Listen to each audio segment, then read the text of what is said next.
Yo, what is up? Welcome to module number 7, where I want to talk about health. We have a lot of placeholders or labels for different kinds of aspects that go into health, mental, physical, spiritual, emotional, and I'm sure there's a plethora of other ones.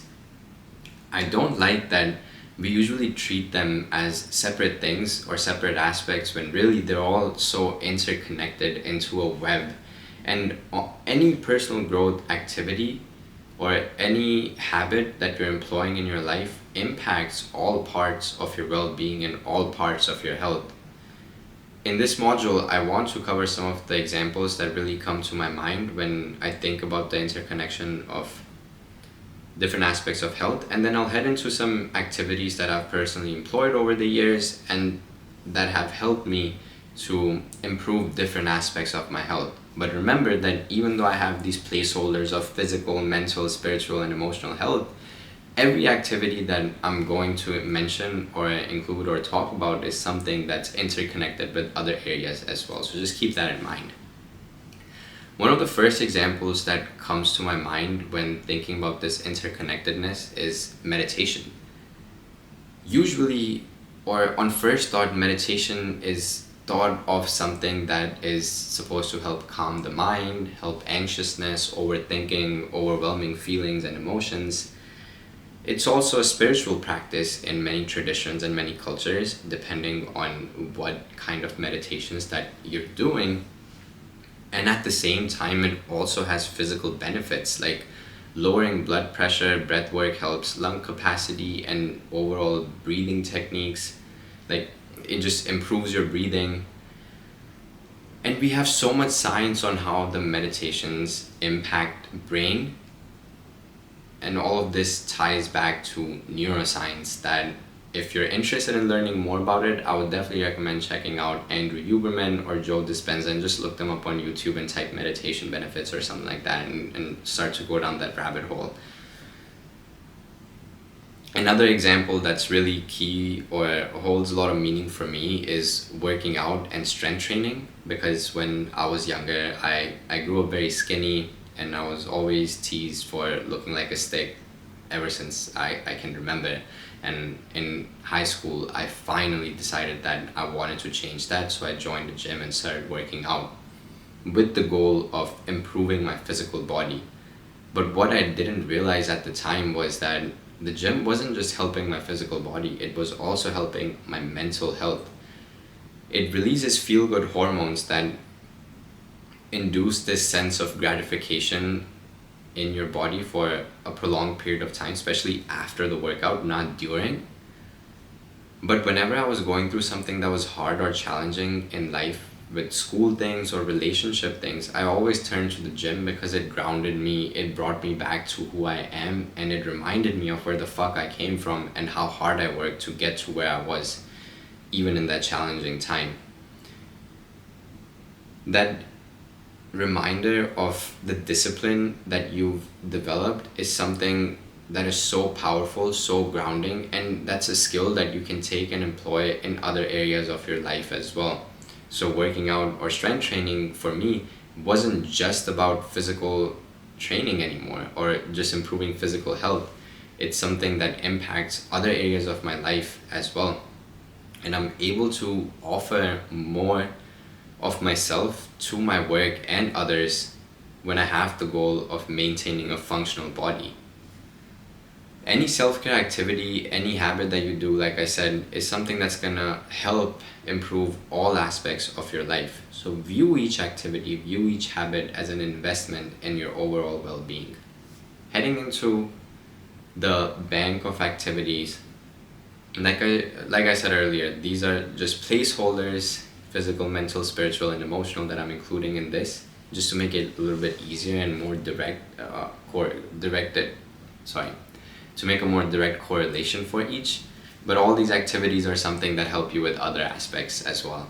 Starting with physical, one of the things I do want to note here is that when we talk about physical health in the world or on any sort of social media platform, I think we usually only think about gym, working out, or weight training, or weightlifting, or perhaps that's my algorithm. But physical health stretches way beyond just the gym. It also includes dancing, running, hiking, walking, Pilates, yoga, stretching, your eating habits. Really, the physical health is not about just having a good looking or aesthetic physique. It's about movement. It's about having a functional body that you're able to move around and do the things that you want for whatever it is that you do for not just work but also your personal life. Like, you want to be able to lift things from one place to another. You want to be able to do things around, build things around your apartment or your house or wherever you live. Because no matter how much money you have, if you don't have a body that's capable and is pain-free or injury-free, that money is not really going to be something that you'll be worried about. Like, you'll more so be worried about the health aspect. So I think that's why the goal for physical health really needs to be on movement and building a functional body that's able to withstand challenges. As for improving mental health, eating habits is another thing that goes into this, because what you eat affects your internal state of being and your hormones, which goes into mental health and how your brain is and how your conversations or your internal conversations are. Other activities like meditation, journaling, spending time in nature, reading, all of these stimulate cognitive growth and promote the idea and habit of mindfulness, which is so crucial in building the self-awareness to recognize who you are and the potential that lies dormant within you. One of the things that I quickly wanna mention with mental health again is tying into that personal story about the gym, how that with time started to help my mental health as well. And spending time in nature isn't something that I always had or always thought about, but when I was in undergrad in college, that was one of the first times where I got to be more around nature, because until then I just grew up in very urban cities and there wasn't a whole lot of nature around us that I never got to experience it. But in undergrad, I was in a very small town, mostly really surrounded by woods and like nature things. So I really gained such a deeper appreciation for it and felt so much more connected to the world and with myself by spending time outside and near trees, specifically trees and water.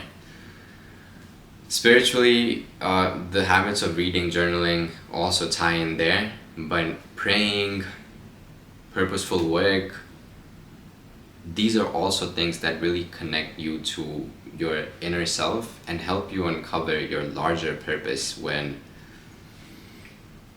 you feel like there's no meaning to life. And for my personal experience, something I really want to talk about here is how last year, when I was working at the largest healthcare tech company in the US, I had a great job on paper.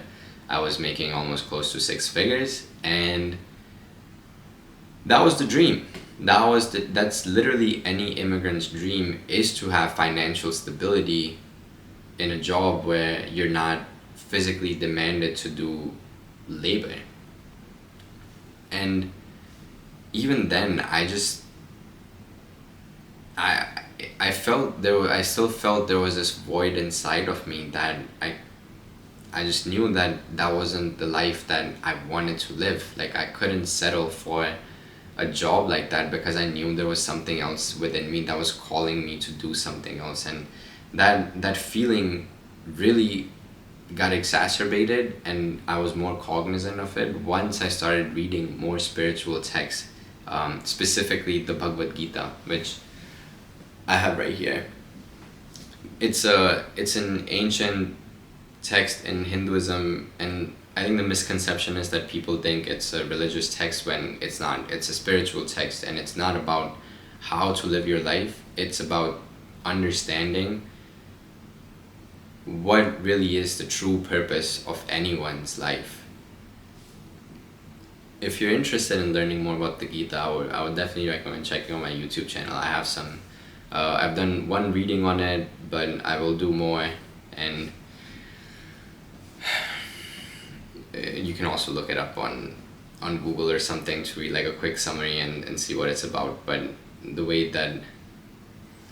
that I got clarity from reading the Gita and understanding that inner conflict wasn't a bad thing. Inner conflict was teaching me and aligning me with what's truly meant for me. Through that process, I realized that the purpose wasn't something that I had to seek outside through other things. The purpose was something that I had to find within. And that's a journey that everyone goes on, or everyone will eventually go on in some lifetime. And I just feel grateful that I got to do that through the practices. Like, as I developed the practice of reading, journaling, I started reading the Bhagavad Gita and slowly reconnected with my inner self to bring out what feels true and aligned with who I am. That was a tangent, but heading back into some of the emotional activities, that would include meaningful connections with friends and family, but also quality time with yourself. You can also refer to the activities that we've discussed in the emotional resilience module before. And one of the key things that I want to hit on right now is that nutrition and quality sleep are extremely important aspects that are gonna help you in all other areas of your life, bro. Like, you have to prioritize these things. And of course, there's gonna be phases in your life when other things take precedent, and that's perfectly fine. Like, that's how life goes. But as long as you continue to try your best to focus on a well-balanced diet that includes all kinds of nutrients and micronutrients, while also making sure that you're getting quality sleep, like, rest and recovery is so necessary to give your best self to other things. I won't harp on it too much, but I did want to mention that these are two crucial aspects that you should definitely be focusing on. With all that said, some quick strategies or some mindset things that I just want to mention that you can hopefully employ to integrate health activities into your lifestyle. Focus on progress over perfection. This is an idea that we've talked about in this course throughout, and I'll continue to mention this again. But it's those small steps. It's really the small steps that you take that make the biggest changes over the course of time. And you're never gonna be perfect. No one is. I'm not perfect. Like, I just don't know where this idea for us, where this expectation of perfectionism really comes from, because we don't know anyone who is perfect or has all their shit figured out. Some people are better at pretending they have their shit figured out more than others. But the truth is that we're all fighting some sort of battles that we can continue to improve on. And that's why progress over perfection, and that's the mindset that I love to employ. Consistency is also one of the bigger things, because if you can't stick to habits for a prolonged period of time, then you're not going to be able to reap the benefits and the results that are going to come with something when you stick to it for a long period of time. For instance, one of my personal examples that I want to give here is back to the working out situation. Even after I joined the gym in high school, I didn't just gain weight overnight, or I didn't just gain all the weight in just 1 year. Like, it took me a few years to get to a point where I felt like, wow, like I finally like built a decent physique for myself, or I've improved quite a bit since I first started. Like, it really did take years. It wasn't just a few months kind of progress that I could just be happy with and live with for the rest of my life. Like, you just have to keep building, and you have to be consistent. And lastly, trial and error. It's all about trying new things, figuring out what works for you, and then reflecting and readjusting as necessary. I wouldn't be where I am if I hadn't tried a bunch of different things, failed at some, excelled at some, and then decided which ones I want to keep pursuing versus which ones need to fall off my radar. This goes back to the idea of perfectionism, where you don't have to be good or perfect or like, I shouldn't say it should be good. What I'm trying to drive here is that trial and error is a very necessary process that you'll have to go through, and it's okay that you're not going to be perfect. It's okay that you're going to drop some things and pick up some other things. That's all. I want you to think back to the module on how to build and sustain habits. I really carefully thought about the modules and the ordering of the videos, because I want you to have the right tools and resources to keep building on the knowledge that we're discussing sequentially. And with this knowledge and tools, you're now ready to head into the action step for this module, which is to create a realistic weekly plan that incorporates activities across these different domains of health, aiming for ideally 3 to 5 times physical activities a week, 1 mental health practice each day, and 1 spiritual practice each day. Outline a schedule that fits these into your week without overwhelming yourself, of course. So if I was just starting out again, I would likely choose 30 minutes to an hour of physical activity 3 to 5 times a week, 1 mental health practice for maybe like 10 minutes a day, for instance journaling, and 1 spiritual activity a day as well for a few minutes, which could be a reflective prayer or a mindful walk. If you're intentional with this, you can likely pick out activities that hit more than 1 domain at once, because like we talked about, these are all interconnected.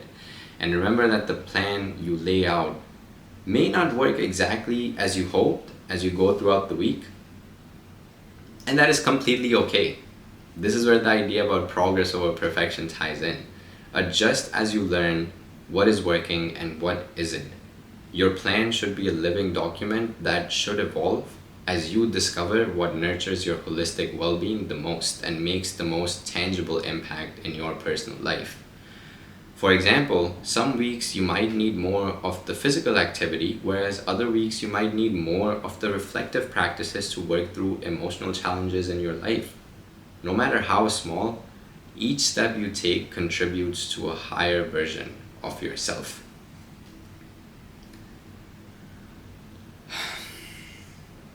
I'm so glad and proud that you're committing to embodying your higher self to uncover your potential by following through on these action steps throughout the course.